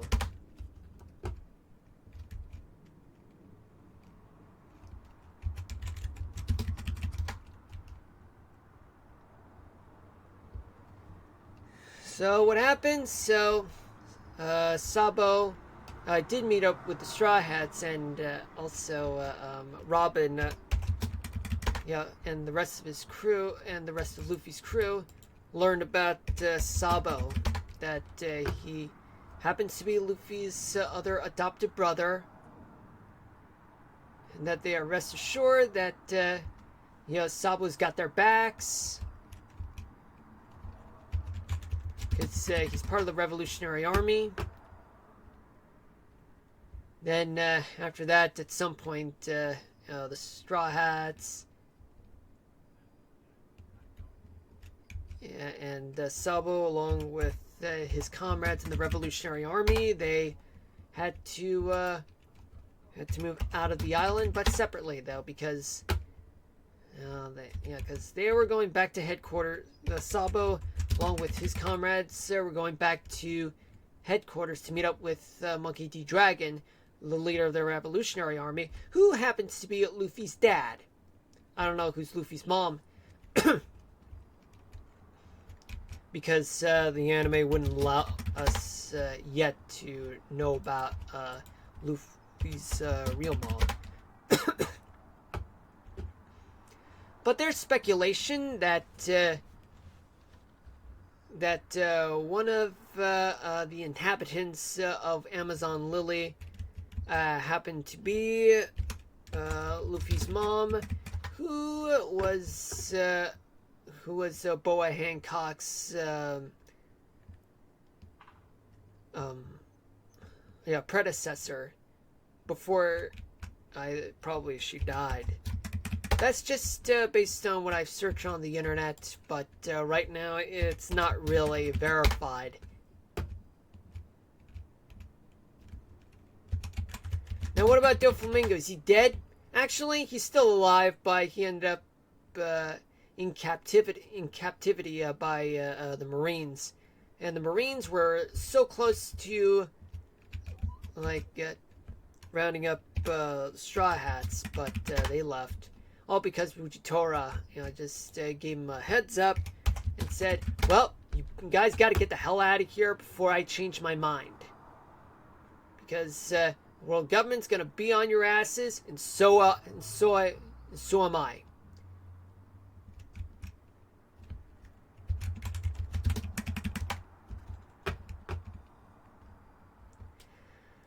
So, after that, Dressrosa went back to being stable, but in a different way, but in a more peaceful way. Not like, under Doflamingo. Then, after that, the Straw Hats were on their way to the island of Zou. And then they arrived on the island of Zou, but keep in mind that in Japanese, Zou in English means elephant. And the island is a moving elephant on its back. And that elephant is over 800 years old.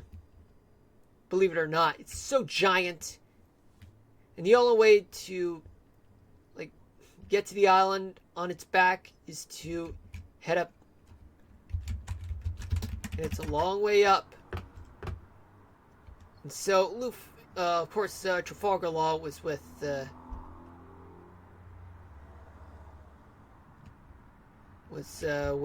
Straw Hats.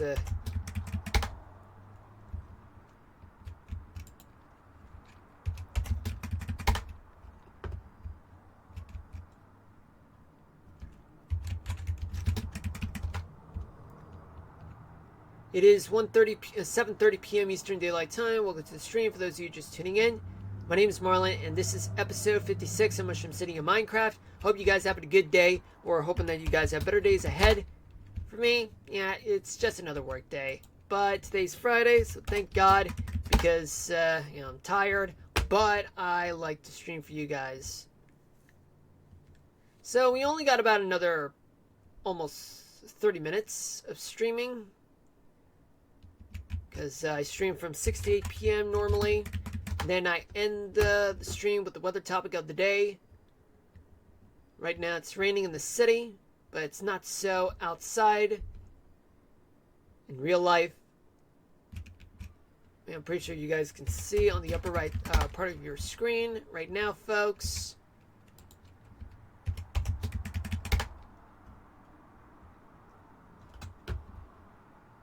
But hold on a minute, folks. I'll be right back. I gotta use the bathroom.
Alright, I'm back, folks. Let me type this right now. Okay. Go. Just let it wait, let it wait. Excellent. Excellent. Okay. Let's get back to action. Okay, it's still raining, but it's still daytime. Yeah, I don't know what's going on outside, but there shouldn't be outside noise, folks.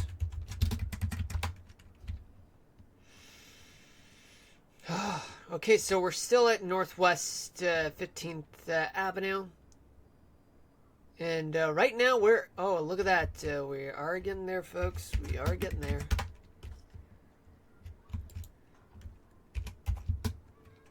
Oops.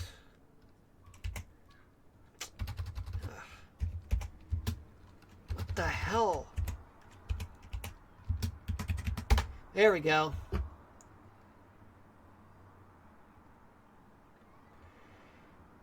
Well, let's see.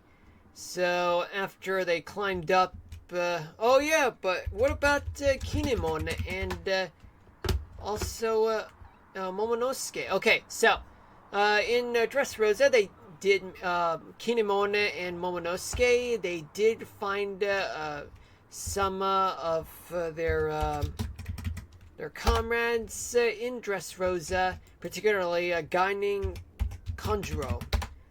And we'll get to that guy in a later time, because something about that guy, yeah, isn't right. I know what happened, but it's just that I would rather talk to you guys in a later time.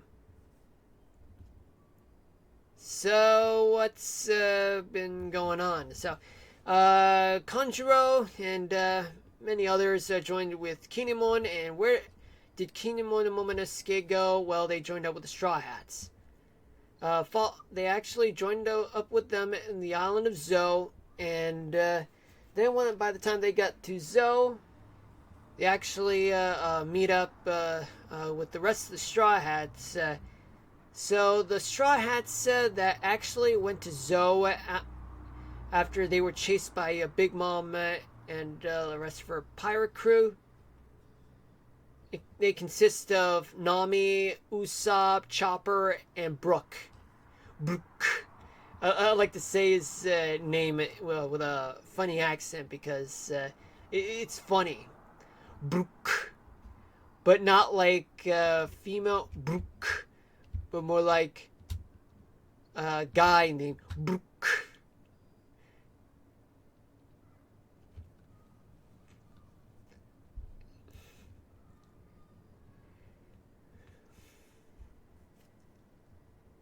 So, what happened in the island of Zou? Oh, okay, so the sun is setting right now in the city. Let me just set up camp right now. It's been raining in this game for the second time since I started this. King. We go to sleep. Good night.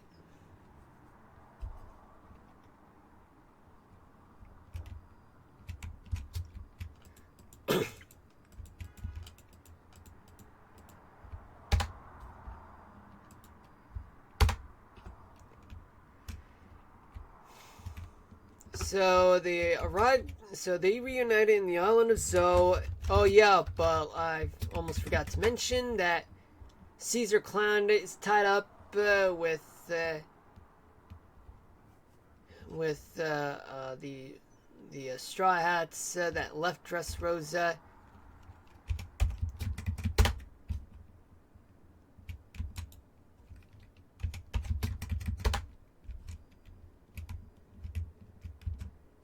So what happened?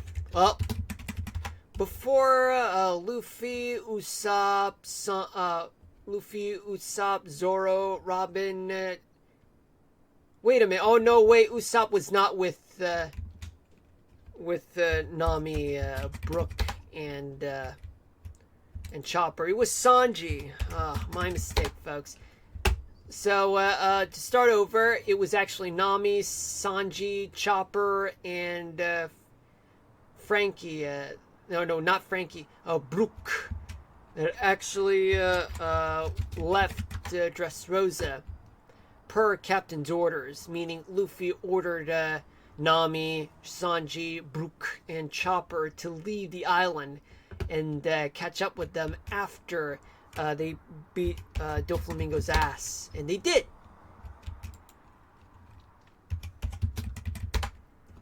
Anyway, before Luffy and the rest of half of his crew showed up at the island of Zou for a reunion, it was just Nami, Sanji, Chopper, and Brook who ended up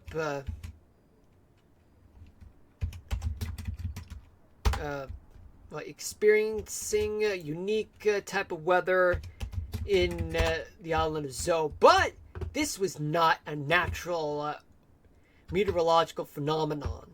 It was actually rain that came from the elephant's trunk, a giant old elephant, just, doing its thing, just sucking all that water and then spray on its back, which happens to be an island on its back. And the amount of rainfall they received, it's just gargantuan. Gargantuan amounts of rainfall, enough to cause heavy flooding from time to time in random times.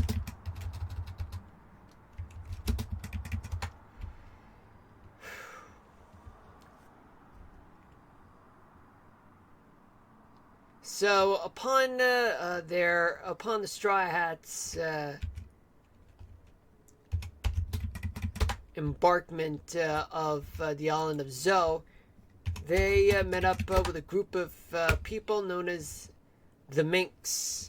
The Minks are actually made of people who are animals.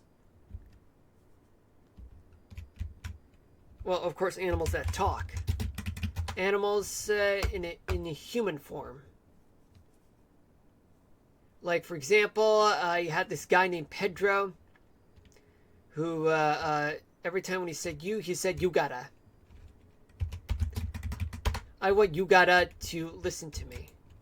I love you gotta. Or like Carrot, who's a female, would say you tia.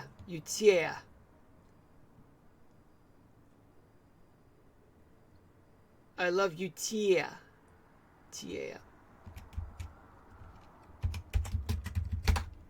And for some reason, Chopper and Carrot do have a strong bond for each other.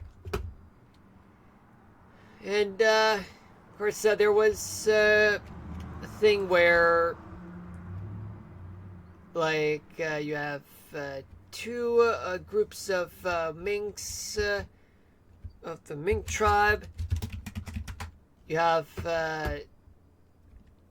one that stays up all day, and the other one stays up at night. And the thing about it, I mean, we'll talk more about further about the minks once we get to another saga or another arc, if you will.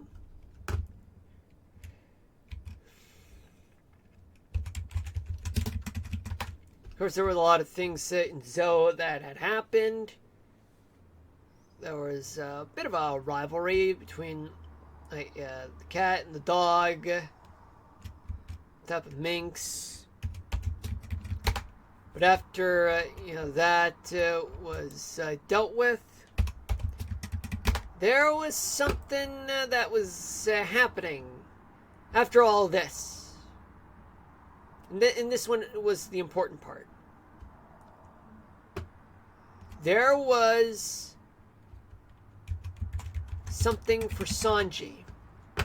And apparently, one of the members of the Big Mom Pirates had started to force Sanji into a situation that he cannot take lightly.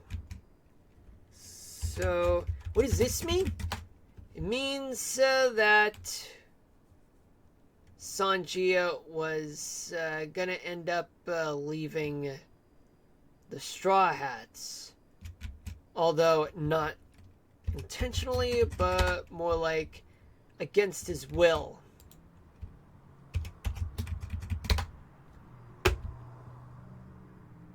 So what was happening?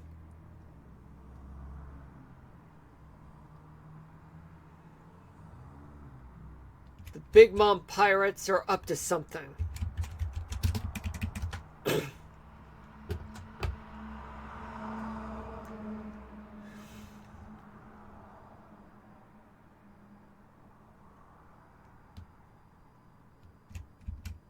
So what does this mean? Okay, so this is gonna be one of those moments when the Straw Hats split again, but this time Luffy joins up with Nami, Brook, Chopper and many members of the Mink tribe, particularly the one with the cat, and Pedro and Carrot.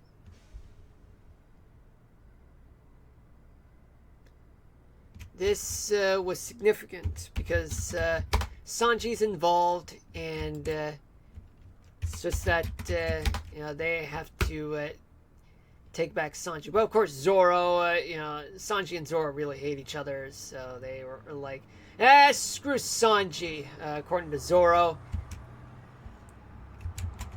So, what does this mean for the rest of the... hold on a minute.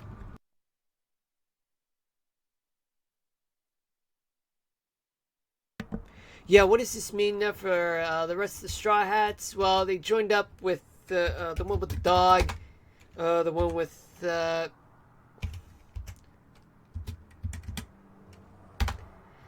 Trafalgar Law. Oh, but let's not forget about, I think it was Caesar Clown.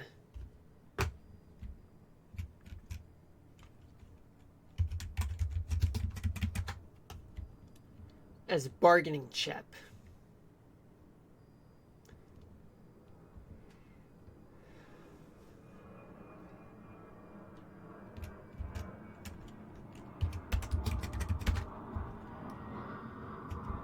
And that group of Straw Hats plus Trafalgar Law and the one with the dog, they were told by Luffy to head straight to the land of Wano. And the others would join up with Luffy and rescue Sanji. Because Sanji is being used as, for something. And we'll get to that in a moment. So, where did they go? Luffy and the others, they end up going to Whole Cake Island. Because that's where Sanji is taken to.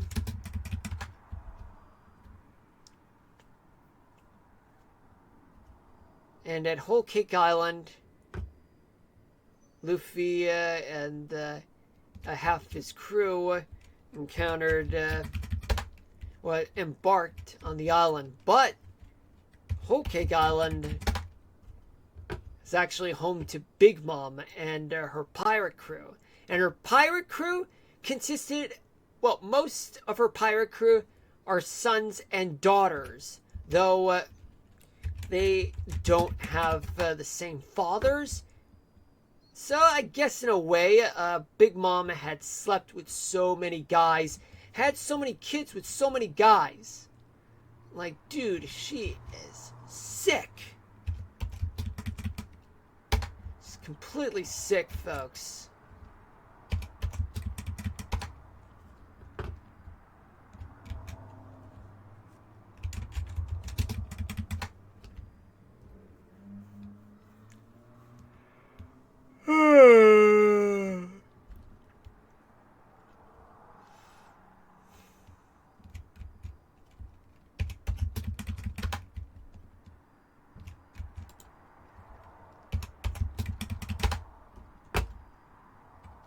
So the Straw Hats landed on Whole Cake Island, but then ended up going up against many of those cartoon-looking beings. That includes trees and other things made up of Big Mom's power that animates anything she wishes. Like, for example, the moment. At one point, the Straw Hats got lost. Because many trees and objects moved, which meant that to the Straw Hats, it was like they were walking around in circles. And at some point, they realized that they knew that they were found out that Big Mom's crew knew the Straw Hats disembarked on the island.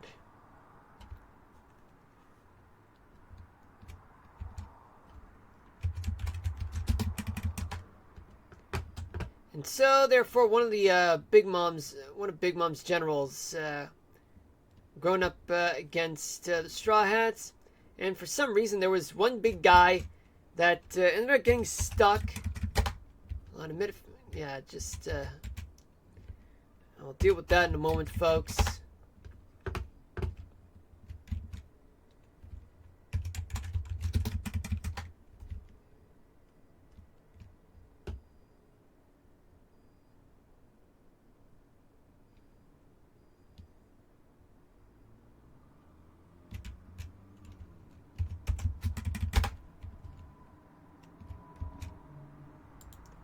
Oh yeah, but there's also, I think it was Brook and Chopper. No, actually Chopper was with Carrot as well. So Chopper was addicted to sweets because, I mean, he's a cotton candy lover. He just loves to eat cotton candy, loves sweets. But I would argue, Chopper, if you're going to eat that, you're going to give yourself a heart attack.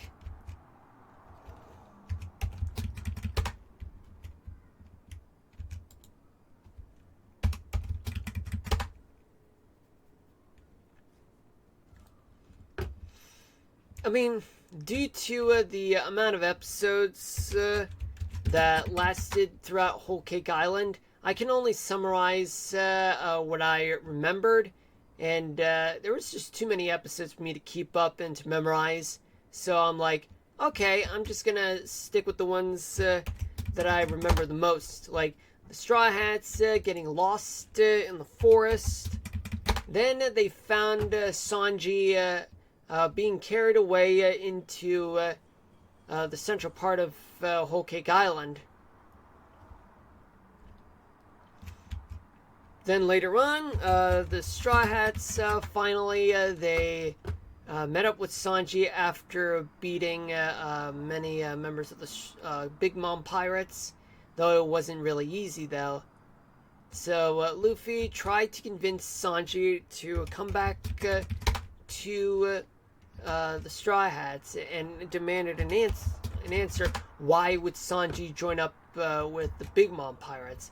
And Sanji, well, he had to avoid disclosing any information because it's just that if he did, then he'd be found out. And they found out, the Straw Hats eventually, that Sanji is actually a member of the Vinsmoke family. And the Vinsmoke family are actually members. Well, hold on a minute, folks.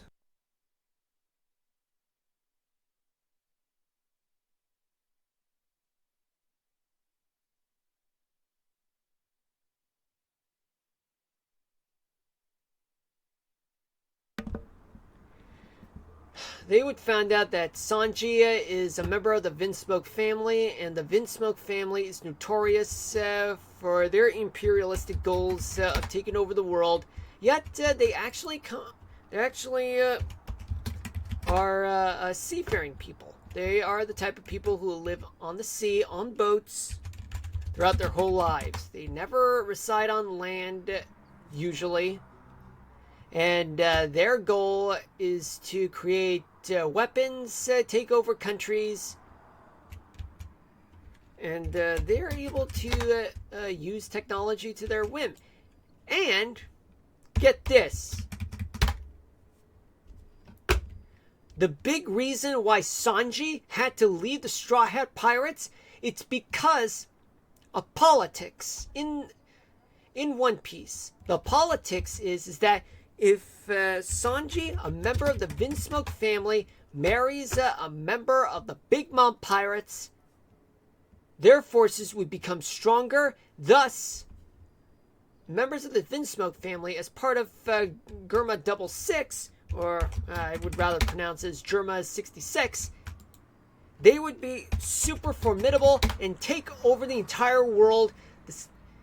every corner of the globe, every sea, and thus making Big Mom the most powerful of the four emperors of the sea.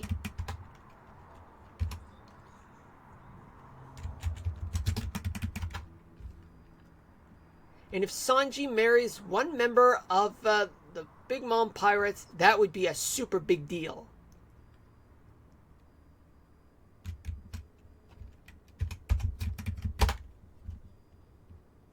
Well, I'll probably leave it at that. Maybe for the next Minecraft stream. But I do want to leave room for one thing that I want to say, folks, regarding One Piece. Uh-oh. Yeah, I should not have done that. I'll get rid of that. Lately on my socials, I've been posting about this new restaurant in LA known as One Piece Cafe. It is something that I've been wanting to try out for some time, ever since I found out that they have one that just opened last year in Las Vegas.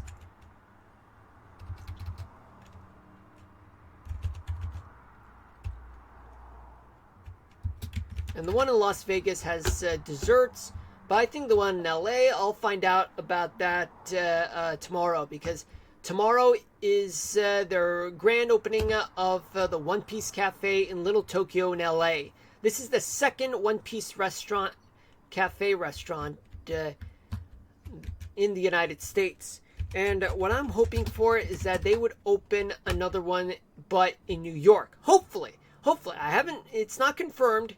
And there's no rumor about that yet, but I'm just hoping one of these days that they would announce that there's going to be a One Piece Cafe, the third one, but in New York. Somewhere in New York, even if it's in New Jersey or Brooklyn, whatever, as long as they have it. As long as they have it.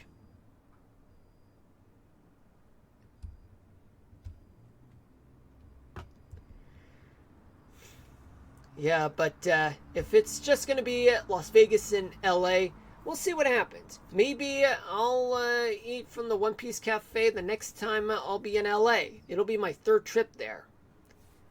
The one thing there are one of the items on that menu that I want to try. Whether if it's in Las Vegas or LA, I would like to try the Frankie Burger with fries, a Jinbei slushie, and if it's in Las Vegas, I'll have the chiffon chocolate cake.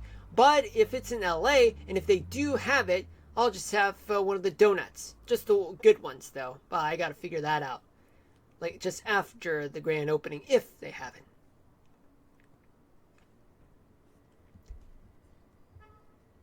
Otherwise, if in LA, I can just order a beef... a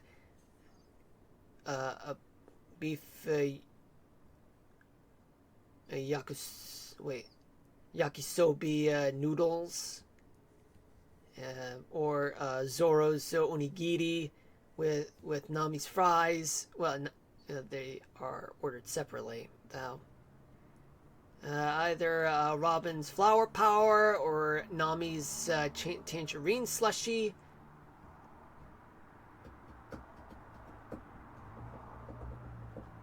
Though their merchandise, they do have merchandise, but to be honest with you guys, it is very pricey, no matter where. But a little slightly more pricey in LA than in Las Vegas. But either way, it's still very, very pricey, because I mean it's One Piece Cafe. A lot of people go there, and there's not enough room for seating. For a lot of seats to go around. It's basically nothing more than just first come, first serve. I mean, no reservations, just first come, first serve. And of course, I'm not going to LA or Las Vegas anytime soon because, one, I don't have enough money. Two, I need to wait until my next vacation day, But, however, I would rather just wait until next year or something. Because in the fall, I'm currently, hold on a minute. Well, never mind. But currently, I'm, not really in the mood because, it's just I gotta work. I gotta keep on working. And, even if I do have the day off, it won't be enough. Hold on a minute.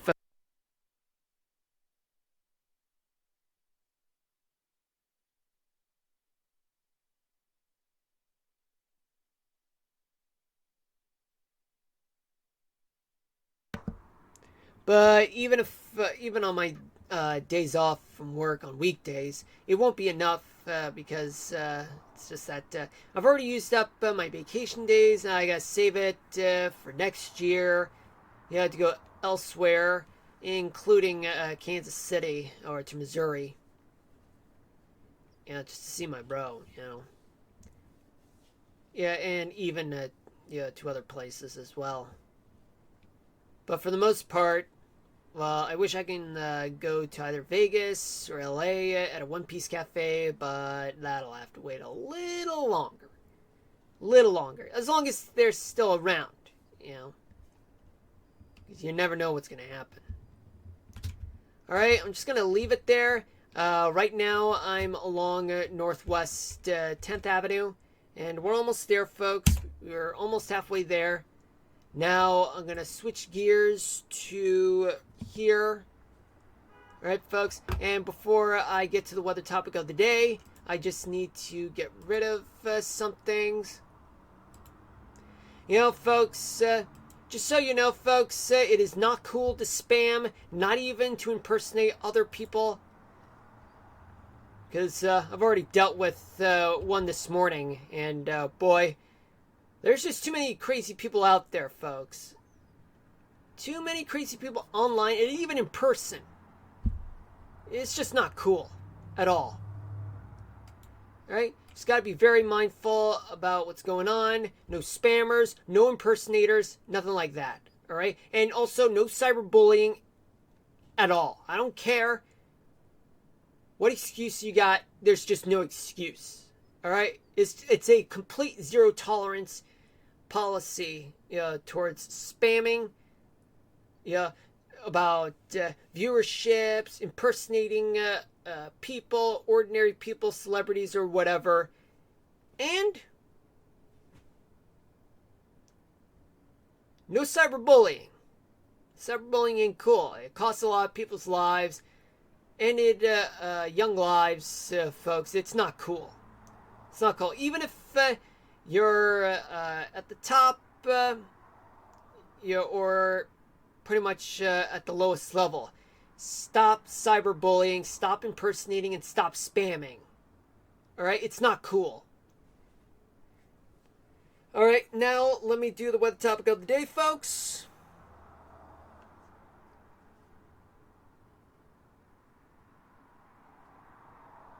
Let me just get ready, folks.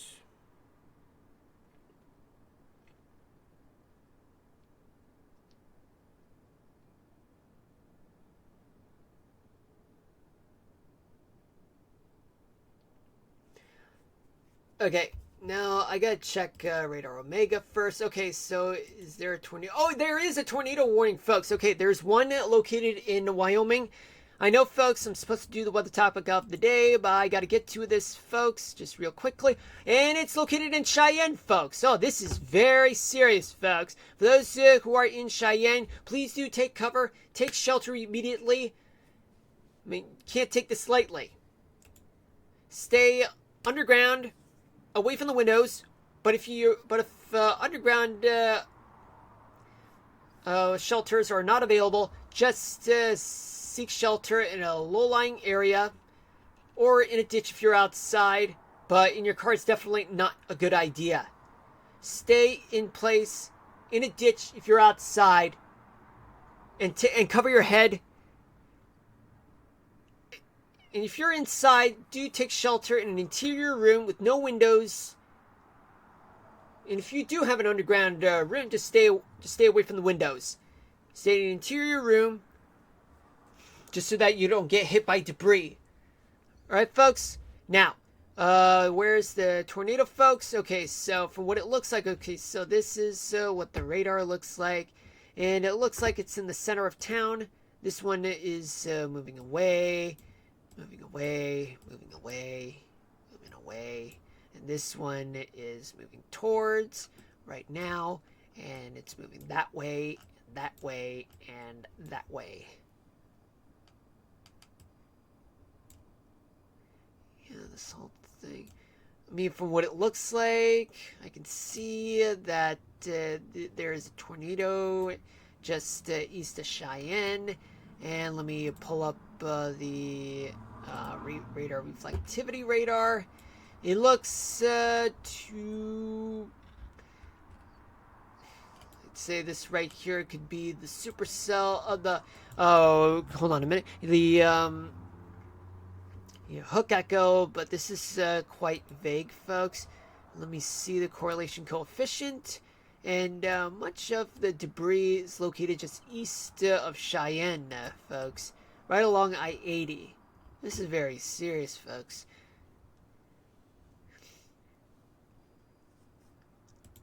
But I gotta check with other nearby National Weather Service offices. And I would see... there's another one just to the south. It's kind of hard to tell. Let me tune into here.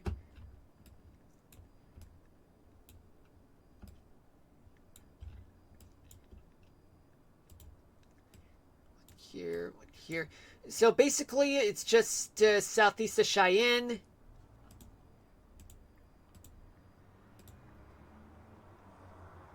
And where's the debris? The debris is right around here, actually. It was quite hard to spot, folks. It's quite hard to spot. Alright, anyway, let's talk about the topic of the day. And folks in Cheyenne and the surrounding areas, please do stay safe out there. And make sure that you seek shelter underground away from interior rooms. Oh, no, not away from interior rooms. In your interior rooms, but away from the windows. And if you're outside, stay in the ditch. Don't stay in your car. Don't even go next to a building nor under the tree. All right? Just remain calm. Just stay in shelter, folks. Never take shelter in an overpass because that'll make winds move faster. Now, let me focus on what's going on right now.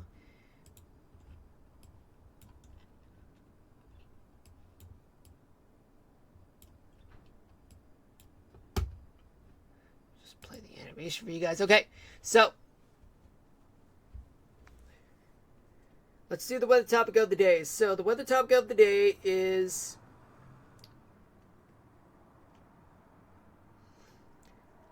what makes flash floods worse in cities? Flash floods are often more severe in cities due to a combination of factors related to urbanization, impervious surfaces like roads, buildings, and parking lots prevent water from soaking into the ground, leading to increased runoff and quicker flooding. Additionally, storm drains and drainage systems become overwhelmed during heavy rainfall, exacerbating the problem.